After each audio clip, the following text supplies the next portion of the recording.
Welcome everybody back to Adventures in Foods. Chef Scott, Blair here with my awesome crew. So today we're going to do something a little bit different than what we normally do. Not only we do new foods every week, but I want to start doing some fundamental stuff as well. So today is our first introductory class to culinary fundamentals. So during these times, they're going to be a little bit shorter classes than a full huge recipe. It's usually a quicker breakdown on something, but we're going to be focusing on different techniques, things that everyone should know when they're working in a kitchen. Whether it's a knife cut, bless you, by the way, thank you. Whether it's a knife cut, how to do a brunoise all the way to large dice, the different cuts that are out there, stocks and sauces. And like today, we're going to be doing is working with this bird. We're going to be talking about how to break down a bird. The nice thing about getting a whole bird, you'll have your legs, you got your thighs, you got your breasts, you got your wings, but also you get your wing tips and the rest of the carcass here, and that you could use for stock. So not only you get all these pieces and components that you can break down into individual pieces, like if you just wanted to do drummies and then do thighs for like maybe tacos later, but even the wings, being able to break this down and then also using the carcass to create stocks for a soup for later. The nice thing is that you're using 100% of everything that's here. So what I got here is a nice wok. So this is a chicken wok. So that's without giblets. So inside every wok, they usually give you, the neck, the heart, the kidney, liver. So don't throw these items away. Keep them, right? This is actually going to go into stock with the carcass when we're done, because this is actually with the skin from the neck and and some of the iron and such from the organs. It's going to give you some nice flavor. One thing you'll also notice, there's usually on chickens this nice piece of fat that they have inside here. I keep that as well. So that's going to go inside my little trimming pail here. So I'm going to keep that for when I go and do my stocks and sauces. So breaking down a bird is pretty quick and easy. I mean, depending on how you want to do it, there's several different ways. There's 8 cut, there's 9 cuts, and that's depending on how many pieces you want to, 4, 6, 8. Or then in like the fryer world, they'll actually cut off another piece in the back here, giving it a 9 cut. But so what we want to do is, you're looking for every piece of the bird has a nice little recessed area. And you'll see here where it's like a little bit wider, and that's the fat. That's the fat line. That's where you want to go. So butchering down a bird it's fairly easy and step by step, and you can just see it just by looking at what it's telling, just by looking at the bird where to cut. And you're looking for those fat lines. You're going to be cutting into that. We're going to see you taking off the legs. We're also be looking at doing the drums or the wings and the breasts as well. So let's get going. So what I'm going to do is I'm going to go straight for that area. Like I said, that fat line. So that's going to take it here, right? So I have this and just pull it down. Same way here. What I'm going to do is just pull it down. So you grab your bird. You push that skin down and everything out of the way. You're going to grab the bird and you're going to pull the legs back until you hear that pop. I mean, it visibly, or the audio in there, you can actually hear the pop. And all I'm going to do is just work right into, right here is the joint. So I'm just going to work around into the joint. And when I cut into it, I'm going to cut back a ways, just so I can get, there's that oyster in the back part of the thigh. So there is one leg. You're going to do the same thing over here. And cut into that oyster at the top of the leg, get that nice piece of dark meat. You don't want to leave it. I'm going to cut into, just break away from the joint. And now I got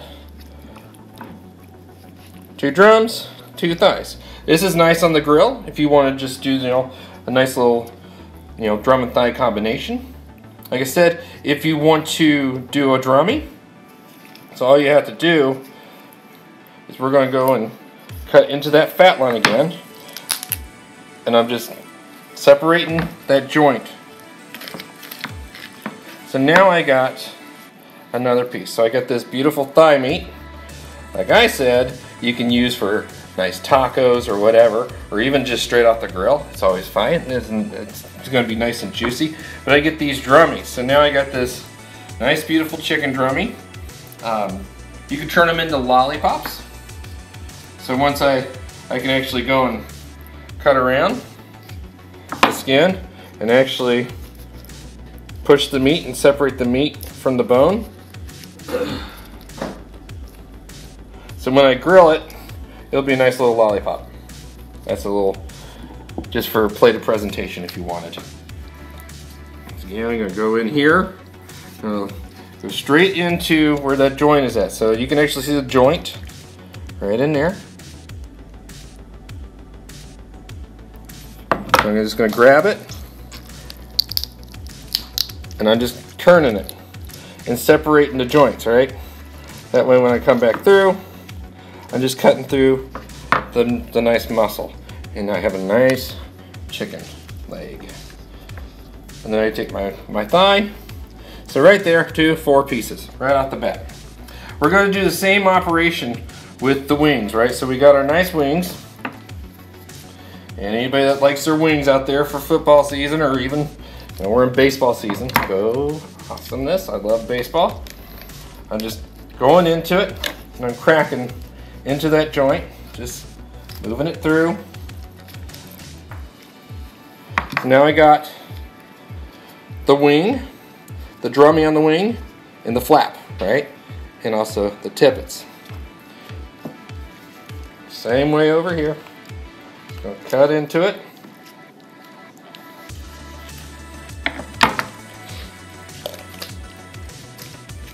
Separate it out from my breast meat.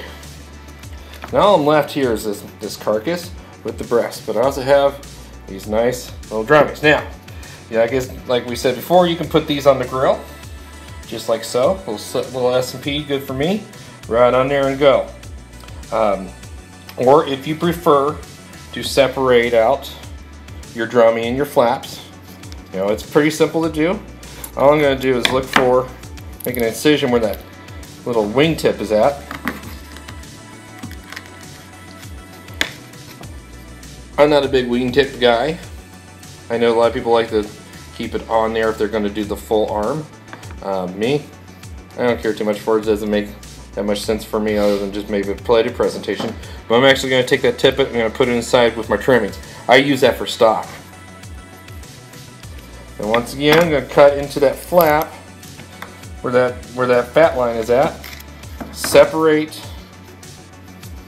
the joints. Now I got the flap and I've got my drummy. There's those 2 pieces.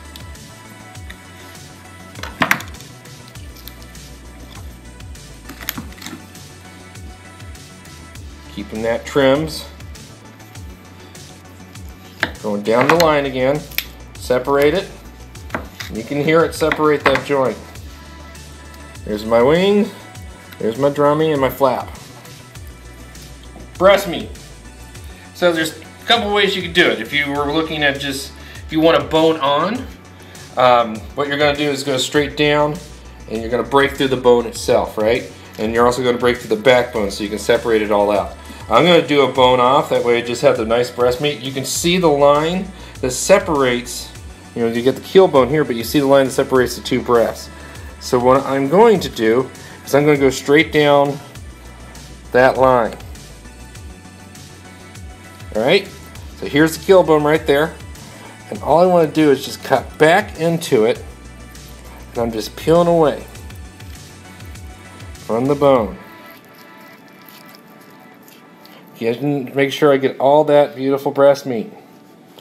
Now you will also find that right here on the keel bone, towards the front, it has a hook. It hooks under the meat. So we're just going to basically work around it. The other thing I want to show you, a lot of people are like, oh, I got to keep the bird in one place. Don't use the knife to move around, right? use the bird. Move the bird to the angle that you need to work, right? That's the most important thing I can tell you. Also, when you do this operation, make sure you have a good thawed bird if you buy it frozen. Never work with frozen chicken. It's dangerous. It's extremely dangerous. I've actually seen people run a boning knife through their hand working on frozen chicken. So please, always make sure you thaw this chicken out before you start working it. And as you can see here, I'm just slowly working it off the bones, right? Got this beautiful breast that's coming off. Right off the bone. And as you get better at it, you'll leave less meat. But as you can see here, that's all bone. I pretty much left nothing but bone on there, right? This is actually the wishbone. So as you guys also know, those who have watched my videos in the past, we actually did a roasted bird. Chicken is like the classic food, and we did a roasted bird. We got a question. Do you skin the chicken? You can skin the chicken if you wish. I like to leave the skin on a lot of times because this is where my fat is. This is where my flavor is, right? But if you want, you can always just trim off the connective tissue. Now you can take the skin and throw it in for your trimmings. Now I got a boneless breast. Now what you're gonna see is there's this little connective tissue here. And that's usually goes with any time you do the breast, you just cut it off. And now you got a beautiful breast. On the back side, you're gonna see the tenders, right? So this is the nice, beautiful chicken tenders. This is a true tender. So it's not a chicken chunk or but this is an actual tender. So you can grill these, you can marinate them, grill them. They're delicious. We eat a lot of these at home. Have a good time with them. They do have this little connective tissue piece here. So in order to clip it, this is what they call clipping it. So you're just gonna go in and work around that connective tissue and slowly, which is just basically a tendon. You're gonna just cut that connective tissue out. Why do we do this? Well, the more on, it's gonna be a better bite. You're not going to have to worry about chewing on it forever, right? The other thing is the connective tissue can make things curl a lot of times because this goes pretty far deep into the breast. And all I'm doing is just working on pulling it out. Boom, clipped, done. So now I got a beautiful chicken tender ready to go. Throw these on the grill. They're good. Salt and pepper, very tasty. Got another question. Yeah. Is it important to remove connective tissue like how it is important to remove silver skin from beef? Yes. So, depending on the cuts, I mean, there's a lot of cuts out there, like in beef or, and pork and stuff, depending on where the connective tissue is at, right? So, there's times where you can totally butcher everything as far as your meat, trying to get all the connective tissues, right? But connective tissues definitely going to make it chewy. It's going to make it hard to work with, and if you leave any connective tissue, you're going to have to cook it for a lot longer. So low and slow for a lot longer to break down the connective tissue, right? Whereas you're going to have something that's very chewy and dense. I know it's like chewing shoe leather. You'll be there all day. I'm doing like just before. I'm just working it off the bone, getting it all off there, nice and easy.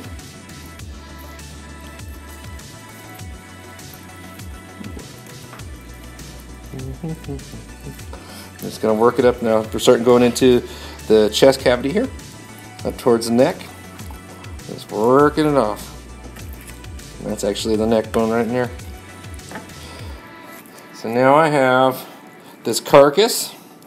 I have my chicken breast. Like before, we're gonna pull off. I'm gonna pull off those tenders, and the tenders just peel right out. Nice, beautiful tender. Just gonna take off a little bit of connective stuff. Not a big deal, but you get this beautiful tender ready to go. Bread them, grill them, sauce them, smack its butt and eat it. Good time right there. And if you choose to have a skinless breast, like we had done earlier with the other, all I'm doing is just cutting off the connective tissue. I can use the skin in my stock because, like I said before, the whole purpose of doing this is so nothing goes to waste. You know, I don't want to waste anything that's out there. I want to make sure I get every piece of the puzzle to be able to use and utilize at any time I need. You know, it's like make a stock, freeze these bones. If you're not ready to make stock right now, if you need to go out and buy some celery and carrots, onions, you know, freeze it. Freeze the bones, use it for later. That beautiful breast. Nice. Gonna do a little scrape.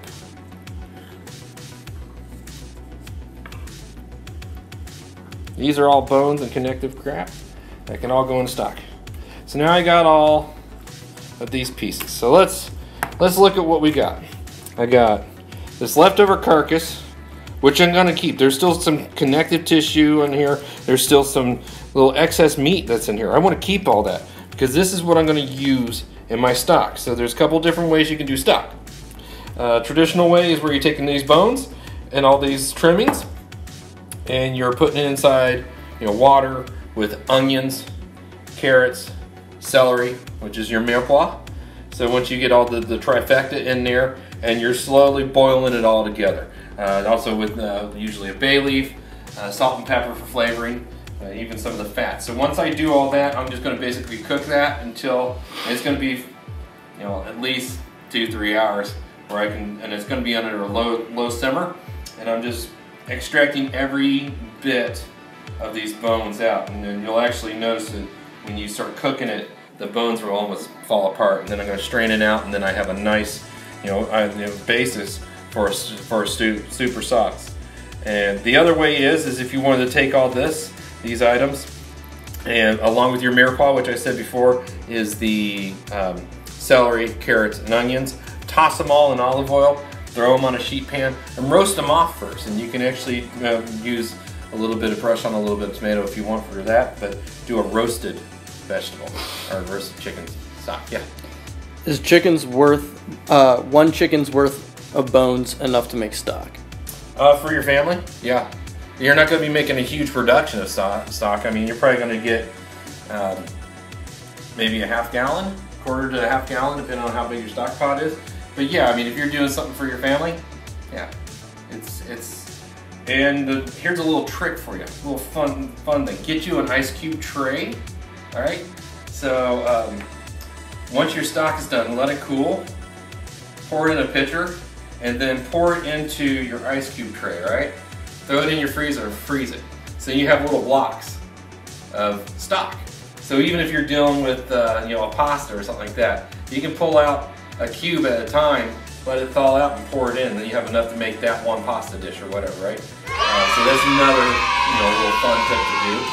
But yeah, you're not going to be getting, like in a restaurant where we'll do 5 gallons of stock and at a clip. Here in your home, you're probably going to get anywhere between a quarter to a half gallon of stock. And like I said, if you break it down and freeze it, or freeze it in larger batches, whatever you want to do for soup, within 2 birds, you should be able to do a good gallon. So if you wanted to make a soup for the winter time, you'll be ready to go. So let's look at what we got. Got our bones for our chicken. We've got 2 beautiful breasts. We're actually going to cook these tonight on the grill. All our birds getting cooked up on the grill. So get these beautiful breasts. I got these beautiful tenders off of that. I got my drummies. I got my thighs.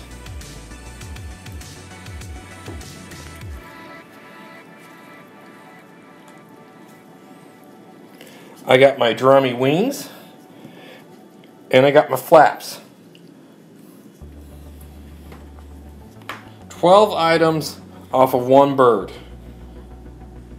And if you're single at home, this is great. A little 4-piece chicken wing dinner. You got a breast, that's 2 nights worth of dinners. You could do a 2 chicken tender deal if you wanted to put on top of a salad. We got 2 thighs. Like I said, you can grill them as is. You can turn them into a nice pulled chicken for chicken tacos. We got our drummies. Right there, that's a dinner for 1 person. So, depending on how many are in your household, you know, you can see where you can get a lot of pieces of the puzzle out of 1 bird. 1 bird's gonna cost you $5-6. So, I mean, it's gonna cost you, you know, $14 to go buy a bunch of chicken breasts. I know chicken wings are ridiculously priced half the time. That's gonna cost you money. Tenders, you know, there's only 2. It's all about supply and demand. There's only 2 on a bird. So yeah, they're a little bit more pricey, but these are things you could be putting off to the side, and once you get a grouping of 6 or more, then you got yourself a dinner. Plus you get the stock out of it, which is awesome. So utilize these techniques to maximize your dollar for your family at home, right? Or for yourself when you're eating, you know, at home and you're trying to figure out what am I gonna do for dinner. Yeah. Do you need a boning knife or can you use a chef or paring knife? Okay, so the big question. Boning knife. This is a boning knife. I used the boning knife today. I'm gonna be quite frank with you. This is the first time I used my boning knife in, I don't know, 2-3 years. Normally, I was also taught where your chef knife, you should be able to do anything with your chef knife.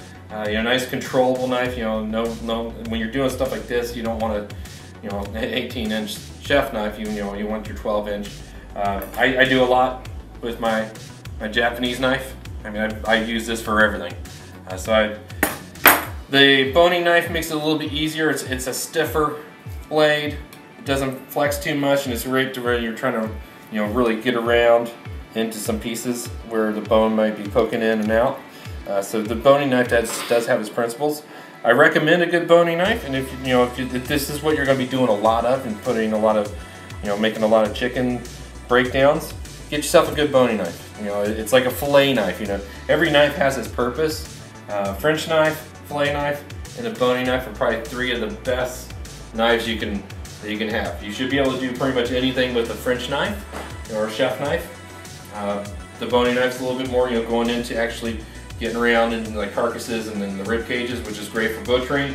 Fillet for fish. I mean, you can't really use either one of these to do fish. You need something with flex to go around the skin. So each one of them has their own purpose, and you know, I do recommend start out with a nice boning knife. All right, make sure it's good and rigid so you can really work around in there. All right. Is that a Santoku? Yes, it is. Yes, this is my. I've actually had this. How many years have I had this? Before I was born, so yeah, so 20 plus years. I've had this for 20 some years. It's funny because over the years, this blade actually used to be wider because you have your channels here, your release channels, and over the years of just using it and sanding it or sharpening it down on a stone and such, I've literally cut into the channels. So I mean, I've had it for, it's my #1 knife. I use it for everything. So you know, a good knife is worth the investment. It's a great tool. You know, a dull knife is the most dangerous knife in the world. A sharp knife is great and one that holds its edge. Yeah, knives are very expensive. The better quality ones are extremely expensive. But when you buy one, you pay for that quality. They hold an edge a lot longer. They take a sharpening a lot faster. They're just durable. They're made for the job. And you know, me as a chef, you invest in a knife, just like maybe a baseball player invests in a $3,000 bat or glove, right? It's the tools of their trade. To me, a knife is the tool of my trade. So, yeah, I use it for everything. Great knife. I love it. So, anything else out there in Twitch land? Alright, so I'm gonna start stock on this for today while I'm out running around. Just gonna have that on a low roar, just breaking it down and making some more yummies. All this stuff here is actually gonna go into, production for tonight's dinner. We're gonna be chowing down on some of this wonderful stuff for our family here. A nice little hodgepodge of awesomeness. But like I said, this is our, oh, yes. Max my budget would allow was Fibrox. What's that? I guess that's a knife. max my budget would allow was a Fibrox. Yes.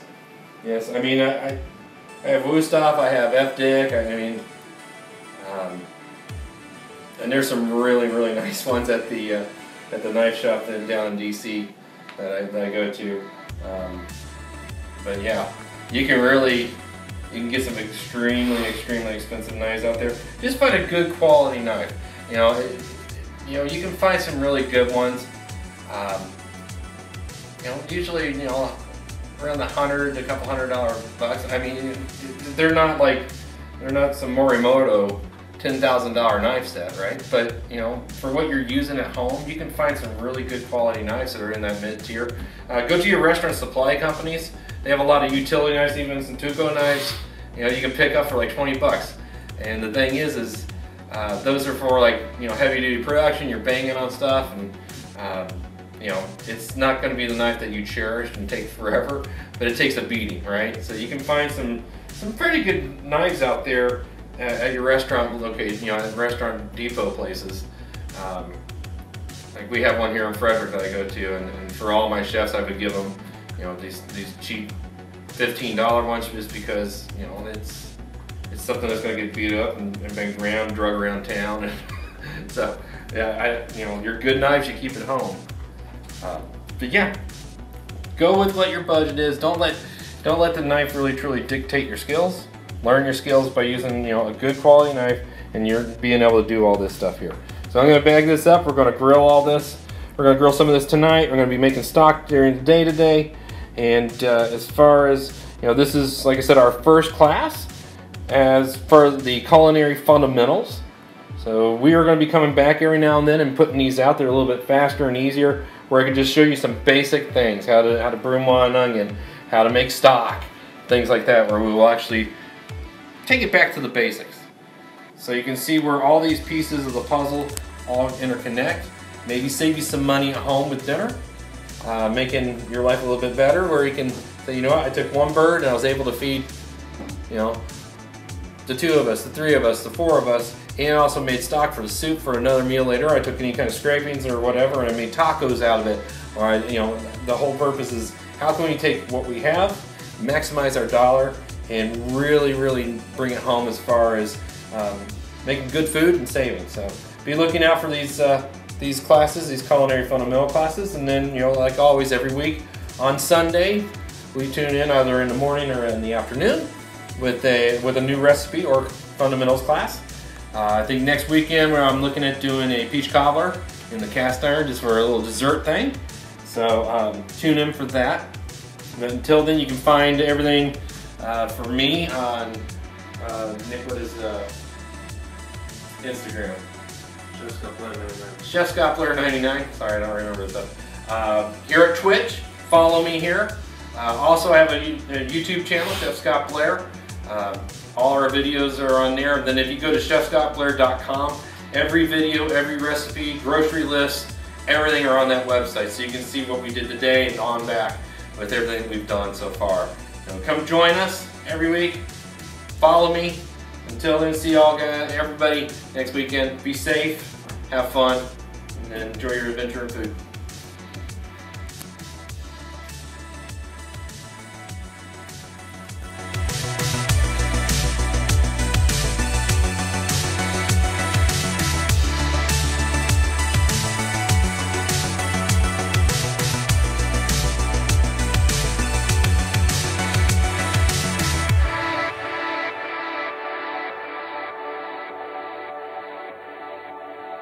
The 11th hour of the 11th day of the 11th year of the 11th millennium.